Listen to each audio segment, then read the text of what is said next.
Good afternoon, sir.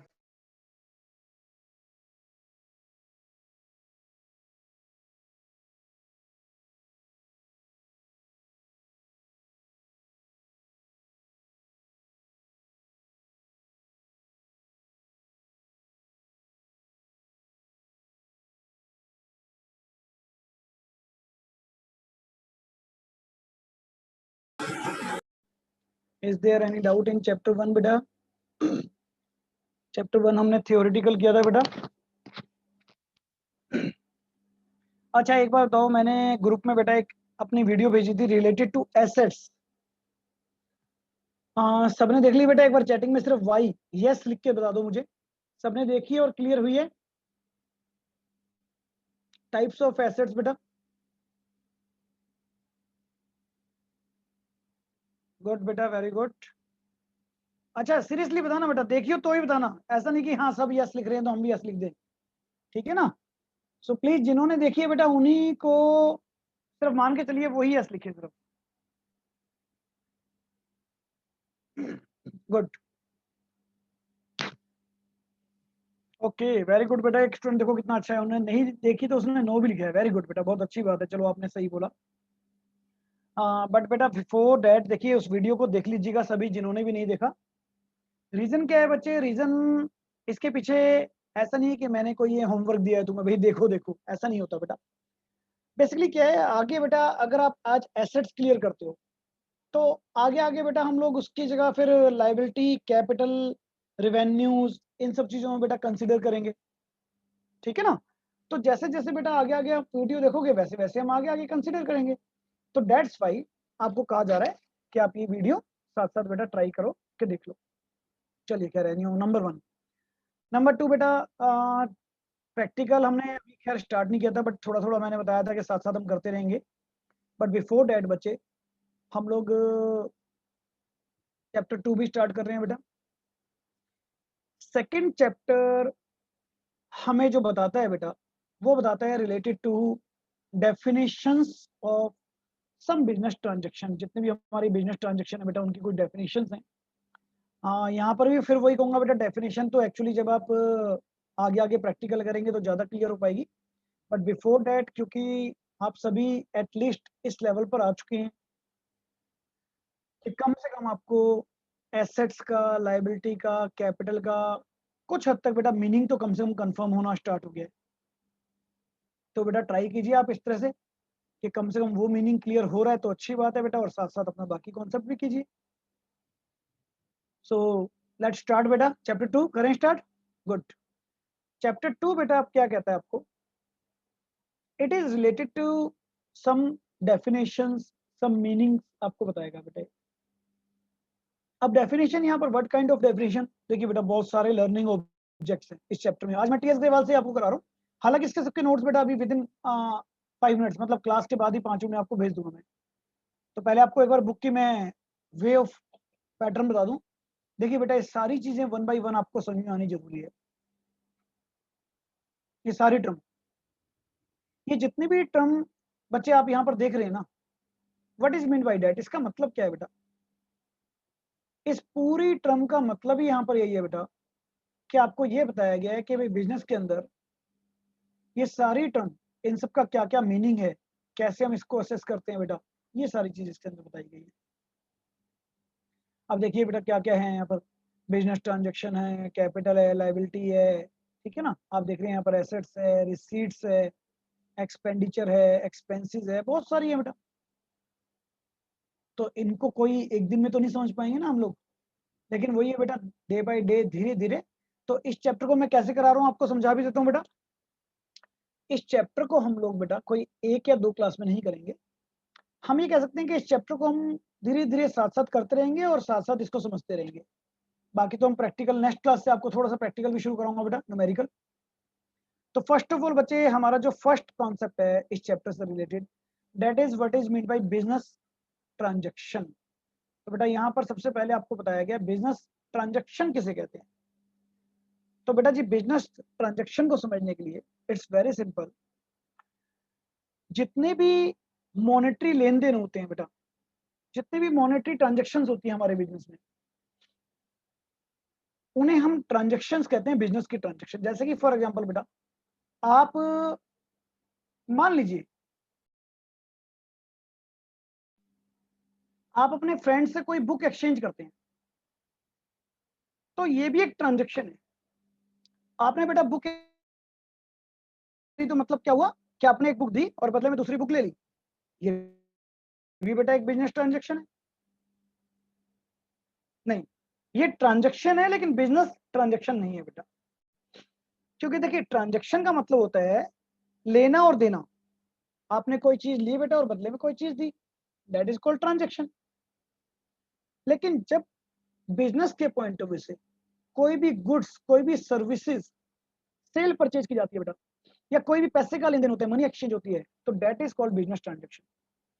सो business transaction का मतलब बेटा ऐसी कोई भी transaction which impact the balance in your balance sheet, जो आपकी बैलेंस शीट में कुछ भी इफेक्ट करती है, वो बिजनेस ट्रांजेक्शन है। तो what is mean by business transaction? Business transaction means a financial transaction or economic transaction entered into two parties that initiate the accounting process of recording in the books of account of an enterprises. तो that's it, ये definition बेटा हमारे सबसे best है, इतना ही enough है। क्या बता रहे हैं? कोई भी फाइनेंशियल ट्रांजेक्शन बेटा या इकोनॉमिक इवेंट जो बच्चे दो पार्टीज के बीच में होती है। अब दो पार्टीज यहाँ कौन कौन सी है बेटा? एक बायर होता है हमेशा बेटा, एक सेलर होता है, यही होती है ना बेटा दो पार्टीज। तो दो भी ट्रांजेक्शन बेटा दो पार्टीज के बीच में फाइनेंशियल ट्रांजेक्शन। अब भाई दो पार्टीज के बीच में फाइनेंशियल ट्रांजेक्शन कौन सी होती है बेटा? दो पार्टीज के बीच में फाइनेंशियल ट्रांजेक्शन कौन सी होती है बेटा? ऑब्वियसली एक सेल की ट्रांजेक्शन होती है बेटा हमेशा, और एक परचेज की ट्रांजेक्शन होती है ना? कोई सेल करता है, कोई परचेज करता है, so that is called financial transaction. तो इसलिए हम इसको ट्रांजेक्शन कहते हैं। बिजनेस ट्रांजेक्शन के अंदर हमेशा एक फाइनेंशियल वैल्यू इन्वॉल्व होगी बेटा, पैसा इन्वॉल्व होगा। It is supported by document, इसका प्रूफ होता है हमेशा। सेल करोगे तो सेल बिल होगा, परचेज करोगे तो परचेज का बिल होगा बेटा, ठीक है ना? और बेटा आपकी एसेट्स और लायबिलिटी में चेंज लाएगी। कोई भी चीज लोगे, दोगे, बेचोगे, खरीदोगे, तो बेटा फाइनेंशियल पोजीशन एसेट्स या लायबिलिटी या कैपिटल इफेक्ट करती है ना, मतलब अकाउंटिंग इक्वेशन जो हमने बनाई थी बेटा उसके अंदर इफेक्ट करती है, ठीक है ना? और हमेशा उसके डबल इफेक्ट होते हैं बेटा। डबल इफेक्ट तो शायद अभी हमें समझ में नहीं आएगा, पर डबल इफेक्ट का मतलब बेटा one is the debit and second is the credit. अब डेबिट एंड क्रेडिट तो बेटा हम चैप्टर 6 में जाकर करेंगे, तो that is called business transaction.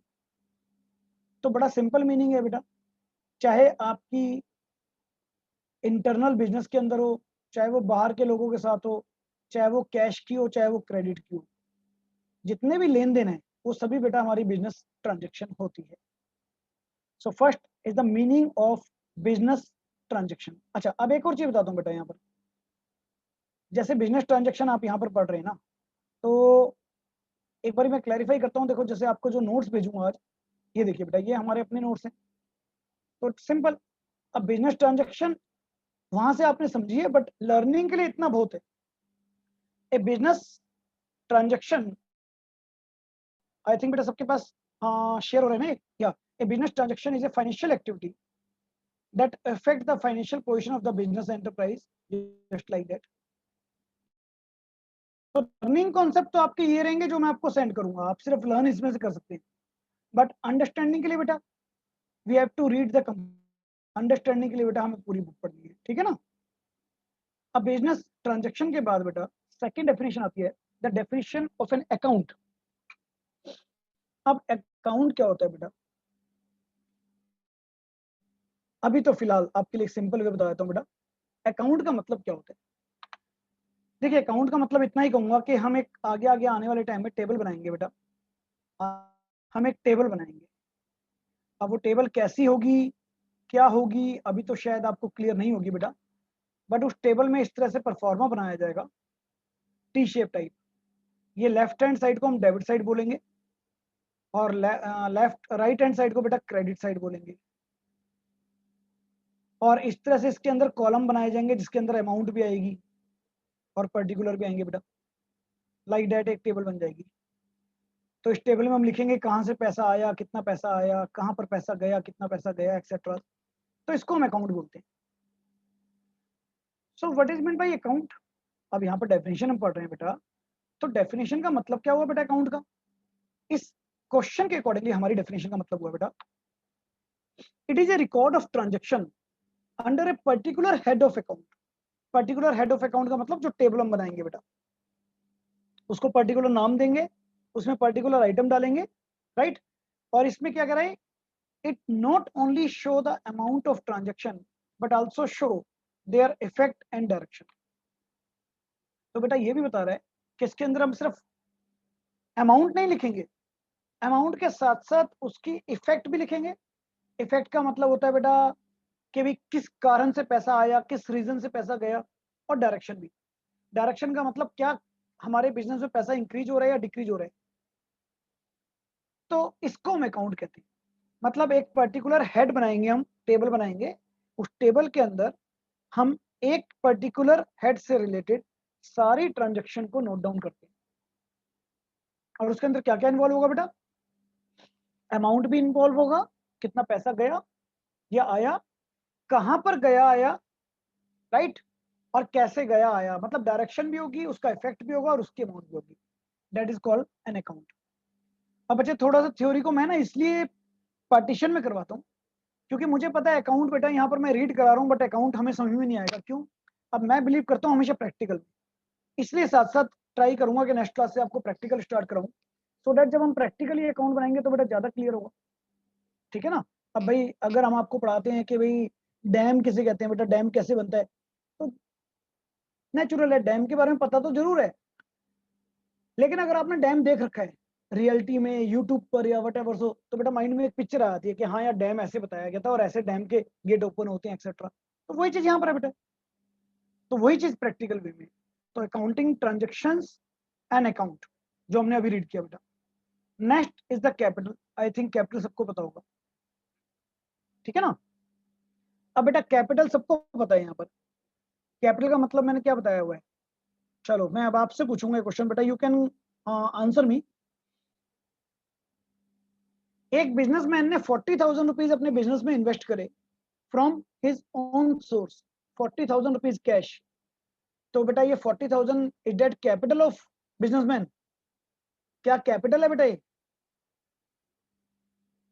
Anyone बेटा? आपने अपने बिजनेस में 40,000 रुपीज इन्वेस्ट करे, क्या ये कैपिटल है बेटा? गुड गुड गुड, अरे वाह, बहुत बहुत अच्छे बेटा, बहुत अच्छे रिस्पॉन्सिव हो यार तुम लोग तो, वेरी गुड, बहुत बढ़िया, मजा आ गया।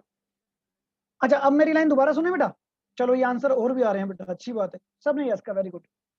एक बार और मैं इन्वॉल्व करूं, आपने बेटा बिजनेस स्टार्ट करना था और बिजनेस में आपको पैसा चाहिए और फर्नीचर भी चाहिए।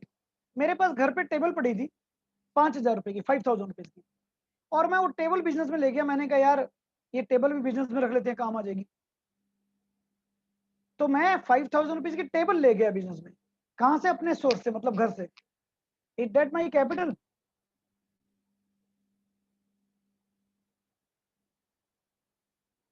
गुड, अरे वाह, वेरी गुड बेटा, वेरी गुड, गुड बेटा, गुड बेटा, गुड। ठीक है बेटा, अब समझ लीजिए बेटा, कैपिटल का मतलब बेटा that is the investment made by the proprietor from his own source, whether it is in form of money और इन काइंड।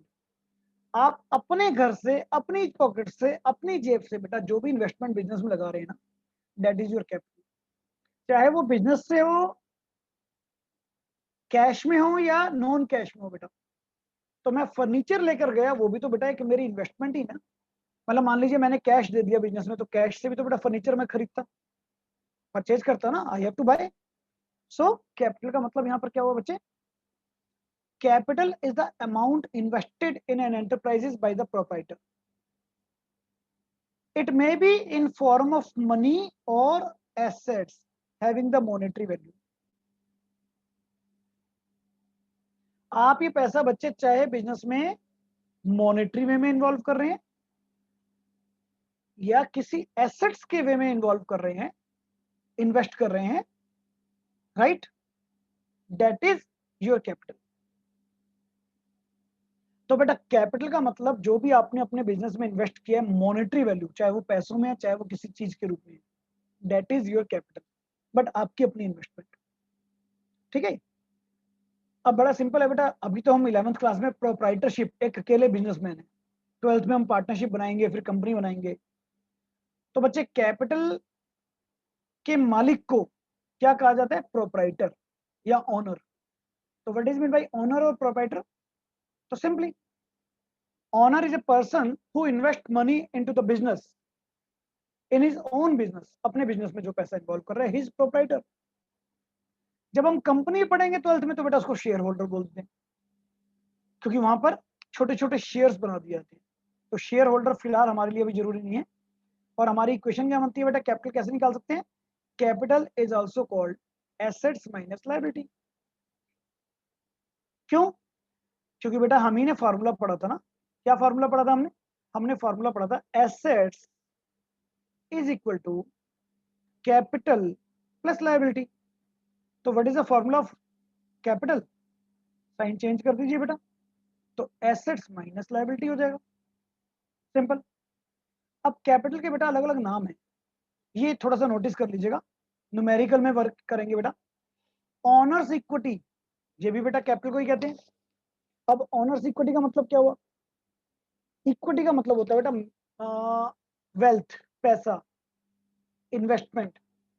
अब ऑनर की जो इन्वेस्टमेंट है उसे ही तो कैपिटल कहते हैं बेटा, या इसी को बेटा नेट वर्थ भी कहते हैं। नेट वर्थ का मतलब क्या हुआ बच्चे?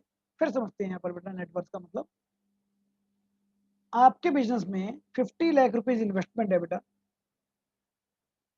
बट उस 50 लाख में से 30 लाख रुपीज लाइबिलिटी है और 20 लाख रुपीज की कैपिटल है।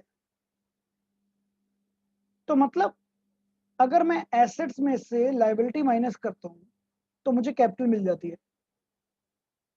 तो बेटा that is called my net worth. कहने को मेरा बिजनेस तो बेटा आज 50 लाख रुपीज का है, पर अगर कोई मुझसे पूछे आपकी नेटवर्थ क्या है, नेटवर्थ मतलब मेरी वैल्यू क्या है, तो बेटा my value is about 20 lakh rupees. तो मेरी कैपिटल को मैं क्या कहूंगा? Net worth. So these are the alternative name of capital. We can also say the capital, we can also say बेटा owner's equity, we can also told net worth. The meaning that should be the same of all the item. इन सभी item का बच्चे meaning same रहता है। It doesn't matter कि हाँ meaning में कोई चेंज आएगा, इन सबका मीनिंग एक ही रहेगा बेटा। क्लियर? सो ये बुक के भी बेटा पीडीएफ भेजूंगा, अपने नोट्स भी भेजूंगा, इनको रीड कीजिएगा। क्या क्या मैंने कराया आज? अभी अभी बिजनेस ट्रांजेक्शन कराया, नंबर 1। कैपिटल का मीनिंग करवाया बेटा, number 2। So is there any doubt? और अकाउंट करवाया एक बेटा, एक अकाउंट का मीनिंग करवाया ना, राइट, अकाउंट। सो 3 कॉन्सेप्ट अभी अभी हमने किए बेटा। सो business transaction, what is mean bye account, what is mean by capital. So if any doubt you can ask बेटा। कोई डाउट है तो बताइए बेटा। जी बेटा। बेटा एसेट्स तो अभी करनी है हमें, आपने एसेट्स में डाउट पूछा बेटा, एसेट्स अभी करनी है हमें, ठीक है ना। हाँ, बिजनेस ट्रांजेक्शन मैंने बताई है बेटा, जितनी भी बिजनेस की ट्रांजेक्शन्स होती हैं, मॉनेटरी ट्रांजेक्शन, फाइनेंशियली जितने भी हमारे सेल परचेज के एंट्रीज होती हैं उन्हें हम बिजनेस ट्रांजेक्शन कहते हैं। मतलब any kind of financial transaction which impact the financial position of the businessman, that is called business transaction, right बेटा। और कोई डाउट बेटा किसी का इन तीनों में? Business transaction, account and capital, clear to all of you? चलिए, इसके बाद बेटा ड्राइंग्स। अब ड्राइंग्स का मतलब यहां पर क्या है बेटा? देखिए ड्राइंग्स होती है बेटा, और ड्राइंग्स क्यों जरूरी होती है, ये बड़ा इंटरेस्टिंग पॉइंट है। देखिए हाँ, ड्राइंग्स तो सबको पता है यार, हर एक कोई कहता है कि हाँ जी सर बिजनेस में पैसा जो निकाला ड्राइंग्स। पर बेटा मैंने पहले भी कहा था ना कि मैं बेसिक पे जाता हूँ, इसलिए थोड़ा टाइम ज्यादा लग जाता है मेरे साथ, है ना। स्टार्टिंग में चाहता हूँ अच्छी तरह बने। ड्राइंग्स क्या होती है बेटा? देखिए ड्राइंग्स का मतलब यहाँ पर क्या है? द मनी और any assets withdrawal by the proprietor for his personal use. आपने बेटा अपने पर्सनल यूज के लिए बिजनेस में से पैसा या कोई एसेट्स निकाली है तो उसे ड्राइंग्स कहेंगे। जैसे कि मैं बिजनेस में जब कैपिटल लगाता हूँ तो उसको कैपिटल में ऐड करते हैं बेटा। अगर मैं बिजनेस से पैसा निकालता हूँ तो उसको ड्राइंग्स बोलते हैं, कैपिटल में से माइनस करेंगे उसको। अब हो सकता है कि बेटा मैंने घर पे मेरे कोई फंक्शन है, कोई रिपेयर वर्क है, मुझे पैसों की नीड है, तो मैं बिजनेस से बेटा 20,000 रुपीज विड्रॉ कर लूँ, दैट इज माई ड्राइंग्स। या फिर मेरी मान लीजिए ग्रोसरी शॉप है। अब ग्रोसरी शॉप है तो भाई मेरे घर का राशन कहाँ से आएगा, मेरी शॉप से तो आएगा बेटा, लेकिन that is also called drawings. अब ड्राइंग क्यों जरूरी होती है बच्चे, आप समझ के चलिए, आगे आगे हम प्रैक्टिकल करने वाले हैं। तो हमारा बेटा जो ईयर है उसे हम बोलते हैं फाइनेंशियल ईयर। फाइनेंशियल ईयर बेटा हमेशा ध्यान रखिएगा, आप जनरली स्टार्ट होता है बेटा हमेशा 1 अप्रैल को। 1 अप्रैल, अब मान लीजिए 2021 को स्टार्ट हुआ, और ये फाइनेंशियल ईयर बेटा एंड होता है 1 साल बाद, यानी कि 31 मार्च 2022। तो बच्चे ये जो 1 साल का पूरा पीरियड होता है हम इसके लिए अकाउंट बनाते हैं, हमेशा फाइनेंशियल ईयर के अकाउंट बनते हैं बेटा। 1 साल बाद हम रिजल्ट निकालते हैं, फिर नए साल पे अगले फिर अकाउंट बनाते हैं। अब मैंने अगर बिजनेस बेटा 1 अप्रैल 2021 को स्टार्ट किया, तो मुझे प्रॉफिट का कब पता लगेगा बेटा कि मुझे प्रॉफिट हुआ या नहीं हुआ, या कितना हुआ, कम हुआ या ज्यादा हुआ? ये पता लगेगा बेटा 1 साल के बाद, है ना। जब मैं पूरे 1 अप्रैल 2021 से लेकर 31 मार्च 22 तक के सारे बेटा एक्सपेंसेस नोट करूंगा, और बेटा सारी रिवेन्यूज नोट करूंगा, है ना। फिर उनका डिफरेंस निकालूंगा, फिर पता लगेगा भाई प्रॉफिट हुआ कि नहीं हुआ। अब 1 साल बाद बेटा पता लगेगा प्रॉफिट हुआ कि नहीं हुआ। बट बिटवीन दिस ईयर मुझे कुछ तो चाहिए बेटा घर के खर्चे के लिए, या नहीं चाहिए बताओ। भाई प्रॉफिट आपको 1 साल के बाद पता लगेगा, लेकिन बेटा बीच में भी तो घर का एक्सपेंसेस, घर का खर्चा चलाने के लिए पैसा चाहिए। तो मैं किसके ऊपर डिपेंड हूँ बेटा, मैं अपने बिजनेस के ऊपर डिपेंड हूँ बेटा। मेरा बिजनेस ही तो है ना बच्चे। तो मैं क्या करता हूँ बेटा, मैं कहता हूँ यार प्रॉफिट तो हम 1 साल के बाद निकाल लेंगे, पर फिलहाल मुझे मई में कुछ पैसे चाहिए अर्जेंटली। तो बेटा मैं बिजनेस से 20,000 रुपीज निकाल लूंगा, मैं कहूंगा भाई प्रॉफिट में से कम कर लेना। फिर मुझे बेटा मान लीजिए सितंबर में चाहिए, मैं फिर निकाल लूंगा। तो दैट इज कॉल्ड ड्राइंग्स। तो बेटा जो भी पैसा या सामान आपने अपने प्राइवेट यूज के लिए विड्रॉ करा है during the year, that is called drawings of a businessman बेटा। ये ड्राइंग्स आती है बेटा बिजनेसमैन की। तो what is mean by drawings? Amount, goods और any assets taken by the proprietor for personal use from the business. Business में आपने जो भी बेटा पैसा निकाला है, जो भी आपने गुड्स निकाला है, जो भी आपने एसेट्स निकाली है, that is your drawings. I think सबको क्लियर होगा बेटा। एंड ड्राइंग्स हमारी कैपिटल को रिड्यूस करती है। ड्राइंग्स क्या करती है बच्चे? हमारी कैपिटल को रिड्यूस करती है, हमेशा ध्यान रखिएगा, ठीक है ना। तो मैं अभी आपको ये टेक्निकल टर्म नहीं पढ़ा रहा, डेबिट होती है, क्रेडिट होती है, क्योंकि बेटा हमने रूल ही नहीं करे अभी। तो रूल ही नहीं करे तो बेटा इसको डेबिट एंड क्रेडिट करने का भी बेनिफिट नहीं है। So drawings I think clear to all of you बेटा, सबको क्लियर है? ठीक है, राइट। इसके बाद बेटा लायबिलिटीज। लायबिलिटी भी हम बहुत अच्छी तरह पढ़ चुके हैं बेटा। और अब मैं जो नेक्स्ट वीडियो आपको कल तक ग्रुप में भेजूंगा ना अपनी, एसेट्स की तो मैंने सेंड कर दी बेटा, अब मैं कैपिटल और ड्राइंग्स की ही भेजूंगा कि कैपिटल और ड्राइंग्स में क्या क्या आता है। तो आज ये पढ़ रहे हैं बेटा, कल वीडियो देखिएगा, आपका पूरा क्लियर होगा। लायबिलिटीज क्या है बेटा? Claim of amount against the entity. Entity बोलते हैं बेटा बिजनेस को, या एंटरप्राइजेस, ये सब बिजनेस के नाम है, बिजनेस है ये सब। तो मेरा बिजनेस है बेटा, मेरे बिजनेस के अगेंस्ट जितने भी क्लेम है, क्लेम किसे कहते हैं बेटा? सपोज देखो अभी क्लास में अराउंड 20 स्टूडेंट्स हैं, आप सब मान लीजिए मेरे क्रेडिटर हो, मेरी लायबिलिटीज हो। तो मतलब क्या है बेटा, आप में से कोई स्टूडेंट कहेगा कि भाई मैंने आपसे 2,000 रुपए लेने हैं, कोई कहेगा 5,000 रुपए लेने हैं, सब क्या है बेटा? ये सब मेरे अगेंस्ट क्लेम है, ठीक है ना। अभी इसको उल्टा कर लेते हैं बेटा, अभी तो भाई मैंने आपसे फीस लेनी है, तो आपके लिए मैं लायबिलिटी हो गया बेटा, तो आपके अगेंस्ट क्लेम है मेरा। तो सिंपल, क्लेम का मतलब जो पैसा मुझे देना है किसी का, तो वो जो लेगा उसका क्लेम हो गया बेटा। तो लायबिलिटी का मतलब, liability means amount owned, owned का मतलब होता है पेबल बाय द बिजनेस, जो भी अमाउंट बिजनेस ने देनी है, दैट इज योर लायबिलिटी।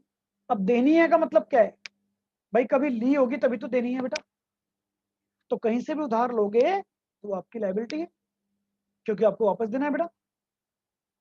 सो अब यहां पर एक चीज बेटा बड़ी इंपॉर्टेंट है, जिसमें हमेशा ना, जब तक हमें क्लियरिटी नहीं होती,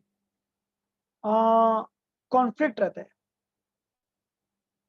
अब देखो मैं एक लैंग्वेज फिर यूज करूंगा यहाँ पर बेटा, एक सेंटेंस, क्या बिजनेस की कैपिटल लायबिलिटी है? क्या बिजनेस की कैपिटल लायबिलिटी है? क्या बात, इस पर रिस्पॉन्स नहीं आया बेटा चैटिंग में, डालो।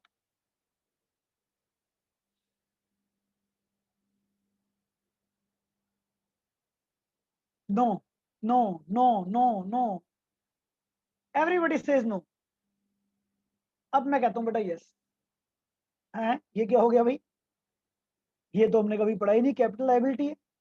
अब बेटा कैपिटल लायबिलिटी है, अब मैं समझाता हूँ क्यों, सोच का फर्क है बेटा। एक्चुअली कैपिटल लायबिलिटी नहीं है, बट कैपिटल लायबिलिटी है। अब भाई ये क्या मतलब हुआ, मैं आपको कह रहा हूँ कैपिटल लायबिलिटी नहीं है, पर कैपिटल लायबिलिटी है। अब इसको समझ लेते हैं बेटा, एक बात समझ के देखिए बेटा, एक इमेजिनेशन का गेम है बेटा बिजनेस के अंदर पूरा। एक्चुअली हम बिजनेस में ना एक बहुत इंपॉर्टेंट इमेजिनेशन लेते हैं बेटा। क्या इमेजिनेशन लेते हैं मैं बताता हूँ आपको। हम बच्चे यहाँ पर पढ़ रहे हैं एक बिजनेस को, एक बिजनेस को। अब मान लीजिए बेटा बिजनेस का नाम क्या है, बिजनेस का नाम है यहाँ पर सपोज जियो लिमिटेड। सबको पता है बेटा जियो लिमिटेड एक कंपनी है। अब जियो लिमिटेड में मान लीजिए एक छोटी सी अमाउंट ले रहा हूं बेटा यहाँ पर, अब ऐसा तो नहीं है इतनी अमाउंट होगी, 50 करोड़ रुपीज लगाया हुआ है अंबानी जी ने, और बाकी 50 करोड़ रुपीज बेटा लगाया हुआ है, मान लीजिए चलो 50 करोड़, इसको थोड़ा वैल्यू चेंज कर लेते हैं ताकि समझ में आ जाए, 40 करोड़ रुपीज लगाया हुआ है इसमें अदर, अदर का मतलब जिन्होंने उधार दे रखा है। अब बच्चे बिजनेस ना अंबानी जी के नाम से हो रहा है, ना अदर के नेम से हो रहा है, बिजनेस जियो के नाम से हो रहा है।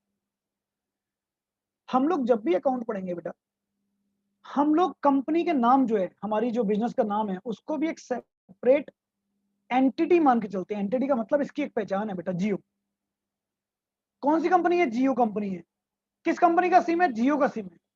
तो बेटा जियो भी एक, माइंड में जियो जियो नाम लेते हो एक इमेजिनेशन बन गया ना, जियो भी जैसे सामने खड़ा है जियो कोई आदमी। तो बेटा यही हमें समझना है यहाँ पर।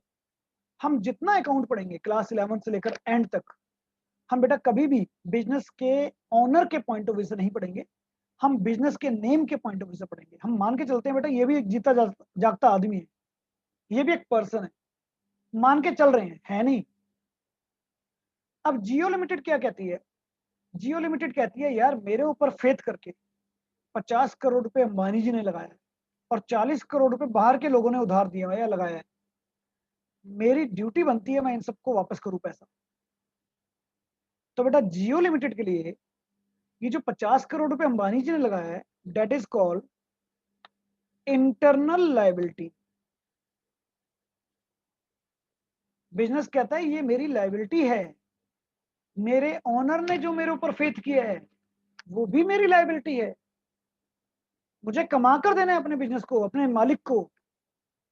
तो कहने को तो बेटा आप कहोगे सर ये सोच कौन रहा है, सोचेगा तो अंबानी जी ना, क्योंकि अंबानी जी तो जियो के ओनर है। लेकिन नहीं बेटा, क्योंकि जियो बिजनेस का एक पूरा सेटअप होता है बेटा, मैनेजमेंट होता है ना। अल्टीमेट मालिक ओनर होता है, लेकिन मैनेजमेंट होता है बेटा पूरा। तो जियो लिमिटेड किसी भी फर्म के लिए, किसी भी बिजनेस के लिए बेटा दो तरह की लायबिलिटी होती है। एक इंटरनल लायबिलिटी जिसे हम कैपिटल कहते हैं, और एक होती है बेटा एक्सटर्नल लायबिलिटी, एक होती है एक्सटर्नल लायबिलिटी जिसे बेटा हम बाहर वालों की लायबिलिटी कहते हैं, जो देनी है मुझे। अब हम जब तक पढ़ते हैं बेटा एज ए स्टूडेंट हम सिर्फ इसी लायबिलिटी को पढ़ते हैं, इसे हम कैपिटल कहते हैं। तो दैट्स वाई जो इंटरनल लायबिलिटी होगी उसे हम क्या कहते हैं बेटा, कैपिटल कहते हैं, या फिर क्या कहते हैं बेटा, ऑनर्स इक्विटी कहते हैं, या फिर क्या कहते हैं बेटा, नेटवर्थ कहते हैं। सबका मतलब एक ही है बेटा, सबका मतलब एक ही है। और इसे हम क्या कहते हैं बेटा, लायबिलिटी कहते हैं। तो जनरली तो जब हम प्रैक्टिकली करेंगे तो बेटा इसे लायबिलिटी कहेंगे और इसे कैपिटल ही कहेंगे, लेकिन थ्योरेटिकल अगर आपसे पूछे कि भाई लायबिलिटी किसे कहते हैं, तो बेटा जब आप लायबिलिटी किसे कहते हैं बताओगे, जितना भी क्लेम है, तो ये ऑनर का क्लेम है। ऑनर भी अपने बिजनेस से कहता है भाई मैंने देख तेरे ऊपर 20 लाख रुपए लगा दिया, मुझे कमा के दियो। एफर्ट तो ऑनर को करने हैं, लेकिन बेटा इमेजिनेशन हम ऐसे लेके चलते हैं। सो वी कैन से, अब यहाँ पर देखो बेटा समझते हैं इस चीज को जो मैंने समझाया है। Liability towards the owner of the business is termed as internal liability. On the other hand, liability towards the outsider other than the owner is called external liability. So I think beta theoretical, is that clear to all of you? हालांकि मैं फिर बता रहा हूँ internal liability को बेटा हम कभी भी इंटरनल वर्ड यूज नहीं करते, हम कैपिटल यूज करते हैं। लेकिन जनरली थियोरेटिकल अगर हम लाइबिलिटी का मीनिंग समझे तो लाइबिलिटी भैया may be of internal as well as external, दो तरह की लाइबिलिटी होती है और ये हमें ध्यान रखना है।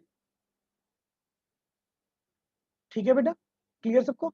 हाँ, जब हम लायबिलिटी के बारे में पढ़ेंगे तो बेटा सिर्फ एक्सटर्नल के बारे में पढ़ेंगे, क्योंकि इंटरनल तो हम कैपिटल पढ़ चुके हैं बेटा, इंटरनल तो हम कैपिटल पढ़ चुके हैं।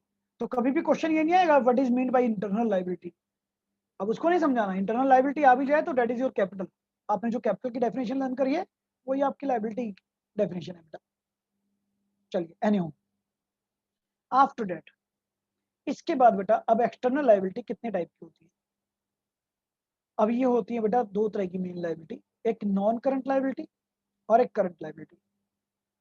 बच्चे नॉन करंट लायबिलिटी को आप फिक्स लायबिलिटी भी कह सकते हैं, एक ही बात है। ठीक है ना बेटा, फिक्स लायबिलिटी भी इसे कहते हैं। अब आपने किसी को पेमेंट देनी है तो ये आपकी लायबिलिटी है। और यहाँ पर एक बड़ी सिंपल लाइन है बेटा फाइनेंशियल ईयर की। फाइनेंशियल ईयर कितने महीने का होता है? 12 महीने का। तो बच्चे 12 महीने के अंदर अगर आपने किसी को पेमेंट देनी है तो वो करंट लायबिलिटी है बेटा, और किसी को पेमेंट 12 महीने के बाद देनी है तो उसे हम नॉन करंट लायबिलिटी बोलते हैं या फिक्स लायबिलिटी, एक ही बात है। तो बड़ा सिंपल कॉन्सेप्ट है बेटा, all the liabilities which are payable after 12 months from the date of balance sheet। मतलब बैलेंस शीट कब बनती है मैंने बताया ना, 1 अप्रैल से 31 मार्च। तो भाई अगर 31 मार्च के बाद देनी है, 12 महीने के बाद देनी है, तो बेटा उसे हम कहेंगे लॉन्ग टर्म लायबिलिटी। और अगर देनी है 12 मंथ्स के अंदर अंदर, भाई मैंने आपको कहा भाई मैं आपकी पेमेंट 2 महीने में कर दूंगा, 3 महीने में कर दूंगा, 9 महीने में कर दूंगा, 11 महीने में कर दूंगा, so with in 12 months, so that is called बेटा करंट लायबिलिटी। अब नॉन करंट लायबिलिटी में क्या क्या आता है और करंट लायबिलिटी में क्या क्या आता है, इसकी डिस्क्रिप्शन बेटा मैं अभी वीडियो जो बनाऊंगा अपलोड करूंगा, कल मॉर्निंग में आपको उसकी पूरी दूंगा। तो बस अभी आपके लिए समझने की जरूरी है कि current liability which are repayable within a period of 12 months and non-current liability which are repayable within a period of 12 months, right बेटा? so आगे इसको करने की जरूरत नहीं है बेटा, अब एसेट्स पर आते हैं। बट बिफोर डेट एक बारी बेटा फटाफट से चलिए दोबारा से वहीं आते हैं जो जो टर्म हमने आज की है। हमने कौन कौन सी टर्म की है बेटा? Business transaction, all the financial transaction which impact on the financial position of the business, monetary transaction जितनी भी होती है बेटा बिजनेस के अंदर लेन देन होते हैं, फाइनेंशियल ट्रांजेक्शन है। Account, it is a statement for a particular head situated in a particular place. हम एक टेबल जो बनाते हैं बेटा जिसके अंदर एक हेड से रिलेटेड सारी इंफॉर्मेशन वहीं प्लेस करते हैं, अकाउंट है। Capital, it is the money और any valuable assets invested by the proprietor of the business in the business. Business में बेटा जो ऑनर ने जो भी इन्वेस्टमेंट करी है that is called capital. Drawings, money, goods और any assets withdrawal by the owner of the business for his private use. Private use के लिए आपने पैसा, गुड्स या कोई एसेट्स अगर आपने बिजनेस से घर के लिए विड्रॉल करी है दैट इज कॉल्ड ड्राइंग। और बेटा liabilities, all the claim against the business. Business के अगेंस्ट जितने भी क्लेम है वो सब लायबिलिटी है, जिसके अंदर ओनर्स लायबिलिटी इंटरनल लायबिलिटी होती है, आउटसाइडर लायबिलिटी बेटा एक्सटर्नल लायबिलिटी होती है। एक्सटर्नल लायबिलिटी में non current which are repayable after 12 months और current which are repayable within 12 months. देखो विद इन 3 मिनट्स सारा रिकैप हो गया बेटा। So any one of you बेटा अगर इनमें से कोई भी डाउट लेना चाहें तो मोस्ट वेलकम, बताइए। कोई भी चीज दोबारा समझनी हो, कोई टेक्निकल टर्म नहीं समझ आई हो, कुछ मीनिंग नहीं समझ आया, बताइए बेटा, अदरवाइज फिर आगे बढ़ेंगे बेटा।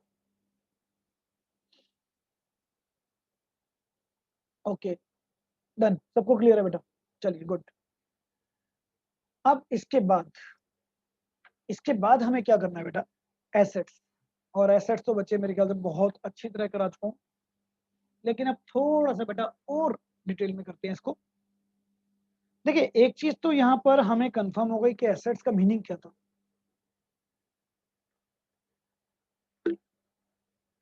तो बेटा मैंने आपको बताया था एसेट्स के अंदर 3 आपको फीचर्स बताई थी बेटा, याद होगा। एक वैल्यूएबल आइटम होती है, इनकी हमेशा वैल्यू होती है। नंबर 2 ओन्ड बाय यू, ऑनर आप होंगे। और नंबर 3 helping in smooth running of the business. बेटा जी बिजनेस को रन करने में आपकी हेल्प करेगी, तो वो एसेट्स होती है। अब एसेट्स का ओवरऑल मीनिंग क्या हुआ, थोड़ा सा इसको एसेट्स को और डिटेल में पढ़ लेते हैं बेटा। तो जो यहां पर एसेट्स हैं, कह रहा है जी economic resources of the entity which will give benefit in the future. अब इकोनॉमिक रिसोर्सेज का मतलब क्या हुआ बेटा, वैल्यूएबल आइटम। वैल्यूएबल आइटम को इकोनॉमिक बोलते हैं ना। किसके हैं, एंटिटी के, बिजनेस के, मतलब आप ओनर हैं। और जो आपको फ्यूचर तक बेनिफिट देती है, मतलब आपके बिजनेस को चलाने में हेल्प करती है। मीनिंग तो वही हो गया बेटा। तो मतलब कहता है assets are the properties owned by the entity और enterprises, they are economic resources of the business, and in other words anything which will be enable the firm to get economic benefit in future is called assets. अब business में आपने inventory stock भरा बेटा, benefit ही तो देगा ना आपको future में जब बेचोगे तो। बिजनेस में आपने बेटा अच्छी शॉप बनाई, अच्छा फर्नीचर लगाया, ये सब क्या है, क्लाइंट अट्रैक्ट होगा, आपके पास आएगा, तो ये सब आपको बेनिफिट देगा। तो आपने बिजनेस में बेटा जो भी बिल्डिंग खरीदी, लैंड खरीदी, मशीन खरीदी, फर्नीचर लगाया, स्टॉक भरा, debtors, cash, bank, trademark, copyright, detail में सारे डिस्कशन हो चुके हैं बेटा फर्स्ट वीडियो में। दीज आर योर एसेट्स, ये सब आपके एसेट्स हैं बेटा। और फिर बता रहा हूं अकाउंट में कोई भी theory, do not learn the theory in a ऐसे वे। ऐसे वे मतलब पैराग्राफ में लर्न नहीं करनी बेटा इतनी बड़ी बड़ी, आपको एसेट्स का मीनिंग पता होना चाहिए। And you can learn only in a single sentence, क्योंकि बेटा बार बार बता रहा हूँ जितनी भी थ्योरी है अब आपकी सिर्फ 1 मार्कर में कन्वर्ट हो गई है। तो कोई भी थ्योरी के क्वेश्चन अब आपके पेपर में 3 नंबर में, 4 नंबर में, 6 मार्क्स में, 8 मार्क्स में नहीं आएंगे। तो ऐसा नहीं है कि किसी थ्योरी को आपको इतना बड़ा लर्न करना है। हाँ अंडरस्टैंडिंग जरूर होनी चाहिए बेटा, क्योंकि इसमें से मॉडिफाई होकर 1 marker, MCQ, fill in the blanks बनाए जाएंगे। तो you have the knowledge about the assets but does not need to learn the total entire concept. Learn करने की जरूरत नहीं है बेटा, कॉन्सेप्ट पता होना चाहिए बस आपको, ठीक है ना। अब एसेट्स के अंदर अगर आपसे पूछे कैरेक्टरिस्टिक्स क्या है एसेट्स की, तो बेटा कोई डरने की जरूरत नहीं है। 3 कैरेक्टरिस्टिक्स मैंने बताई है ना, वैल्यूएबल हैं, आप उसके ओनर हैं, बिजनेस को हेल्प करती है, बस इतना इनफ है। तो ओन्ड है, आप उसके ओनर हैं, वैल्यू होती है बेटा, ठीक है ना। और इट में भी टेंजिबल और इंटेंजिबल, जो भी कराऊंगा आपको। अब एसेट्स में भी बेटा जनरली स्पीकिंग दो तरह की एसेट्स होती हैं प्रैक्टिकल में। न्यूमेरिकल में दो तरह की एसेट्स काम आएंगी, क्लास 12th में हम तीसरी एसेट्स भी पढ़ेंगे, फिक्टिशियस। बट पहली एसेट्स होती है बेटा non current assets. Non current का मतलब क्या हुआ बच्चे? Fixed assets. अब भाई फिक्स एसेट्स का मतलब क्या हुआ? फिक्स एसेट्स का मतलब बड़ा सिंपल कॉन्सेप्ट है बेटा, जिसकी लाइफ 12 मंथ से ज्यादा है, जिसे आपने एक साल में यूज नहीं करना, खत्म नहीं करना, फिनिश नहीं करना, और जिसको आपका रीसेल करने का पर्पज नहीं है। Means non current assets are those assets which are held by the entity not for the purpose of resale but are held either as investment or to facilitate the business operation। Business operation चलाने के लिए आपने खरीदी है और as a investment खरीदी है बेटा। और इसका व्यू क्या होता है बेटा? Long term. लॉन्ग टर्म का मतलब हो गया 12 महीने से ज्यादा। तो these are called non current assets. अब नॉन करंट एसेट्स के अंदर बेटा हम इसे क्या कहते हैं? Fix assets. क्यों? क्योंकि इसके अंदर दो तरह की कैटेगरी होती है, एक टेंजिबल और एक इनटेंजिबल। ये सब नॉन करंट एसेट्स की कैटेगरी है बेटा। जितने भी बिजनेस में लॉन्ग टर्म एसेट्स है, जिनको आप फिजिकली, जिनकी एग्जिस्टेंस है, जिसको आप देख सकते हैं, छू सकते हैं, that is called tangible assets. आपके बिजनेस के अंदर बेटा मशीन है, प्लांट है, बिल्डिंग है, फर्नीचर है, इक्विपमेंट है, सब tangible assets. But intangible assets which cannot be seen, which cannot be touched, having no physical appearance, value है, लॉन्ग टर्म चलेगी, बट आप उसको देख नहीं सकते, फील कर सकते हैं। जैसे बेटा आपकी गुडविल। अभी मैं कहता हूँ ब्रांड की गुडविल होती है, जियो की गुडविल है, एयरटेल की गुडविल है ना। अब वो गुडविल बेटा देख कोई ना सकते हैं, बस हम ये कहते हैं गुडविल है, गुडविल है, गुडविल है। तो रेपुटेशन, पेटेंट्स, किसी चीज को करने का फॉर्मूला, अगर वो फार्मूला अपने अपने नाम पे रजिस्टर्ड करा लिया तो आपकी परमिशन के बिना कोई और यूज नहीं कर पाएगा। अगर आप उस फार्मूले को बेचते हो तो बेटा बहुत बड़ी कीमत मिलती है आपको। So that is your intangible asset. ऐसी बेटा सॉफ्टवेयर, अब बेटा विंडो है, एक्सेल है, एमएस ऑफिस है, ये सब सॉफ्टवेयर है ना। ये सब फिजिकली अपीयर कोई ना होते, सॉफ्टवेयर यूज करने का लाइसेंस होता है। ट्रेडमार्क, ट्रेडमार्क आई थिंक सबको पता होगा बेटा, हर एक चीज का ट्रेडमार्क होता है, लोगो।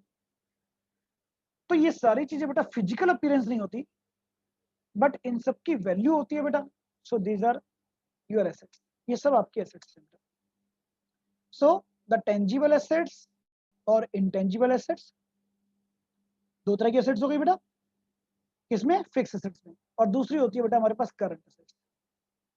करंट एसेट्स बेटा जिसको ड्यूरिंग द ईयर आप रीसेल कर सकते हो या कैश में कन्वर्ट कर सकते हो, जिनकी लाइफ 12 महीने से कम है। और आई थिंक सबको पता है बेटा, cash, bank, inventory, debtor, bill रिसीवल, prepaid expenses, accrued income, बहुत डिटेल में डिस्कस करवाई है मैंने, ठीक है ना। तो ये सारी करंट एसेट्स है।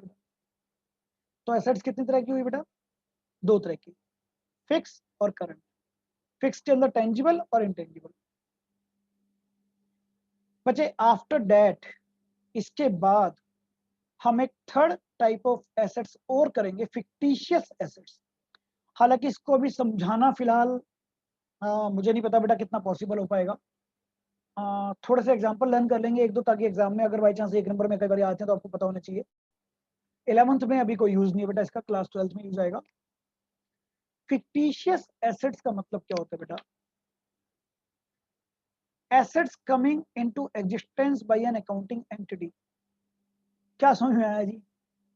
Assets coming into the existence by an accounting entity, कुछ नहीं समझ में आया ना बेटा? इसको मैं समझाता हूँ बेटा। इसका मतलब क्या होता है बेटा? ये वो एसेट्स हैं जो कहने को एसेट्स है, लेकिन बेटा इनकी कोई मार्केट वैल्यू नहीं होती, जीरो मार्केट वैल्यू। ये हैवी लॉसेस होते हैं बिजनेस के बेटा। जिनको हम कहते हैं भाई रख लो एसेट्स के वे में, धीरे धीरे इनको कवर करेंगे, जो हमें हर साल प्रॉफिट होगा ना उसमें से हम इसको चार्ज करते रहेंगे। तो बेटा fictitious assets are those assets which neither tangible nor intangible, they are losses, ये लॉसेस होते हैं बेटा बस, जिसे अभी मैंने कवर नहीं किया अपने प्रॉफिट से, आने वाले अकाउंटिंग ईयर से कवर करूंगा।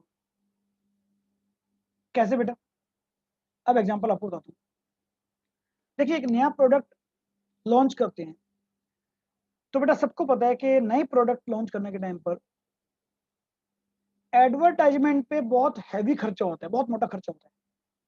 अब मान लीजिए भाई आप एक नया प्रोडक्ट लॉन्च कर रहे हैं बेटा, पहला साल है, आप कहते हैं यार 20 लाख रुपए का एडवर्टाइजमेंट का बजट बना दिया आपने और कर दिया खर्चा। आपको पता है कि पहले साल प्रॉफिट भी नहीं होगा, शायद प्रॉफिट भी होने में 2-3 साल लग जाते हैं बेटा नई कंपनी को। अब बेटा आपका पहले साल में प्रॉफिट कितना हुआ? प्रॉफिट हुआ मान लीजिए 1 लाख रुपए। अब ये एक ऐसा खर्चा था बेटा जिसे मैं इस प्रॉफिट से कवर भी करना चाहूँ ना, तो भी अच्छा चलो इसको 2 लाख कर लेते हैं बेटा समझने के लिए। अब 2 लाख में से 2 लाख में से 1 लाख तो चलो प्रॉफिट में से मैं कवर भी कर लूं, पर बेटा 1 लाख तो फिर भी रह जाएगा। तो इसका मतलब बेटा ये 1 लाख रुपीस अभी भी स्टिल पेंडिंग है, जिसे मैंने खर्चा कवर नहीं कर पा रहा। तो इसको हम क्या करते हैं बेटा, इसको हम बोल देते हैं डेफर्ड एडवर्टाइजमेंट एक्सपेंस। डेफर्ड का मतलब क्या होता है कि भाई अगले साल कवर कर लेंगे, और इसे मैं कहता हूं बेटा फिक्टिशियस एसेट्स, कि इसको मैं बैलेंस शीट में रख के छोड़ देता हूं, लेकिन ये एक्चुअली लॉस है मेरा, एसेट्स है ही नहीं। तो इसे हम कहते हैं बेटा फिक्टिशियस एसेट्स। तो अभी तो फिलहाल बेटा मैंने कहा था आपके लिए कोई जरूरी नहीं है, लेकिन हाँ इसके नाम 2-3 हम लर्न कर सकते हैं, जैसे कि बेटा डेफर्ड रेवेन्यू एक्सपेंस, जैसे कि एडवर्टाइजमेंट एक्सपेंस, यही एक्सपेंस होते हैं इसमें 2-3 बेटा, ये इसके एग्जांपल है, बस आप समझ सकते हैं। तो बच्चे इस तरह से हमने आज कंप्लीट एसेट्स क्या होती है, लायबिलिटी क्या होती है, कैपिटल क्या होती है, ठीक है ना, ड्राइंग्स क्या होती है बेटा, बिजनेस ट्रांजैक्शन क्या होती है, ये सारी चीजें हमने करी बेटा। तो इट्स अ लॉन्ग जर्नी, धीरे धीरे सारी डेफिनेशन हमें करनी है बेटा, समझनी है। अब देखिए यहाँ पर एक डेफिनेशन है एक्सपेंडिचर, और इसी से रिलेटेड आएगी बेटा एक्सपेंसेस।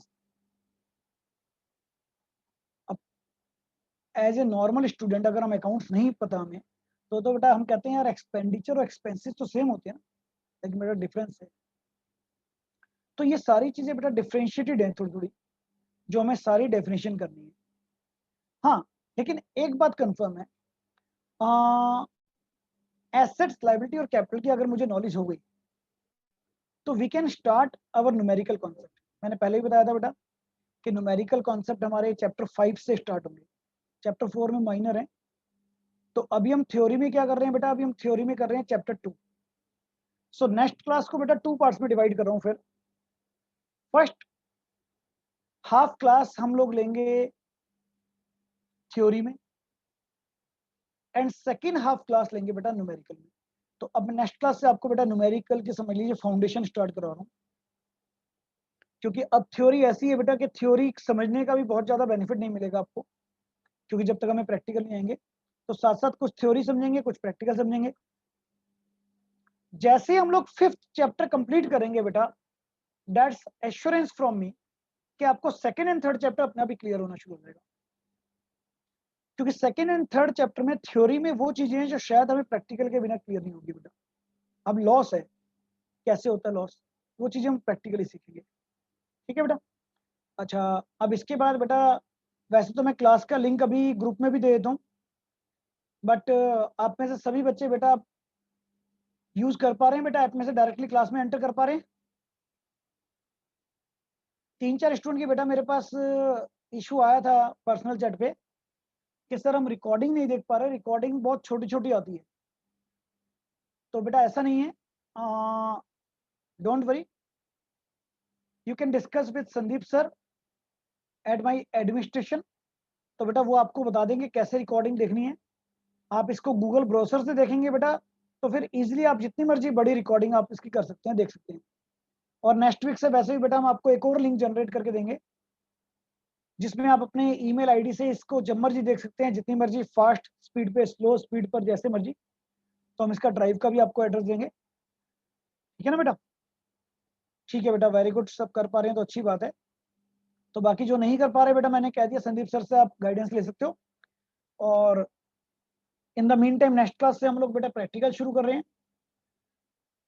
कोई भी डाउट हो, आपको बताया था, मुझे पर्सनली चैट कर दिया करो बेटा। I will arrange the separate class in the morning session. And try कीजिए बेटा टिल सैटरडे आप अपना रजिस्ट्रेशन करवा लीजिएगा, क्योंकि मंडे से बेटा हमारा ऐप का डेमो खत्म हो जाएगा, क्योंकि हमें 1 वीक के लिए बेटा डेमो मिलता है ऐप का। उसके बाद हमें ऐप की पेमेंट करनी पड़ती है बेटा पर स्टूडेंट। तो फिर नेचुरल है कि हम लोग भी बेटा उसके अकॉर्डिंगली जो जो स्टूडेंट रजिस्टर्ड होगा उनकी पेमेंट करके इस ऐप को लॉक कर देंगे। तो मंडे से फिर उन्हीं की क्लास हो पाएगी बेटा जिनका रजिस्ट्रेशन हो चुका है। रजिस्ट्रेशन से रिलेटेड कोई भी फॉर्मेलिटीज है, कोई भी डाउट है, तो बेटा you may ask from the Sandeep sir at administration, और you can WhatsApp me any time, ठीक है बेटा? और कोई किसी का डाउट रहेगा तो बताइए बेटा। ये नोट्स मैं आपके पास सेंड कर रहा हूँ बेटा। आज मैंने कितने पॉइंट आपको कवर कराए हैं? 6 पॉइंट। तो इनको अच्छी तरह दोबारा से रीड कीजिएगा फ्रॉम दिस बुक पीडीएफ और from my notes. Next class में सबसे पहले अगर इनके कोई डाउट होंगे तो वो लेंगे, अदरवाइज 7 से 14 हर क्लास में 7 डेफिनेशन करेंगे बेटा, ठीक है ना? और साथ में प्रैक्टिकल, राइट बेटा? सो करें ओवर बेटा इसको। गुड, चलिए, ओके बेटा, good bye, take care of you. चलिए मिलते हैं बेटा नेक्स्ट क्लास में, बाय बाय।